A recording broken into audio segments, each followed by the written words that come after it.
Welcome back. As you put together your plan to prepare your home for what might come our way this hurricane season, there are lessons to be taken from last season. We asked a team of hurricane damage inspectors to share with us which preparations worked and which didn't. What we found was surprising, especially when it comes to hurricane impact resistant windows. Here's CBS4's David Sutter.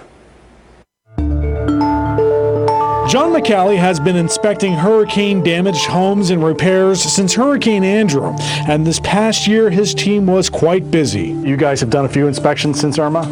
About 400, yeah. Yeah, a couple. What have you seen coming out of those reports? Wow, it's been over 10 years since we've had really a major storm hit us here, and what we found is that the upgrades to the building code and the changes we've made to the way we build actually have really helped. That is the good news. For those who did have damage, McCallie says much of it was preventable. We asked him to show us what he meant by that. A tree will do a lot of damage. If a tree could touch a roof, I've literally seen where a tree will rub through a shingle roof over a period of hours, just constantly rubbing. McCallie recommends you trim the trees now. It'll not only keep the limbs off your roof, the tree may be able to withstand the storm. This particular home suffered over 200 damaged tiles. The fix for this? Get your roof inspected. Most roofers will do this for free in hopes if you do need a repair, you'll hire them. What's happened is the mortar dries out over time, over heating and cooling every day, and it loses its adhesiveness and its ability to withstand. So normally a roof that could withstand 100 miles an hour, 80 miles an hour may fail at 60. Another item he saw post-Irma was water. 100-mile-an-hour wind driven horizontally for hours on end came through this garage, flooded this garage, damaged stuff. People put stuff in the garage thinking, put it in the garage, it's all safe, it's fine.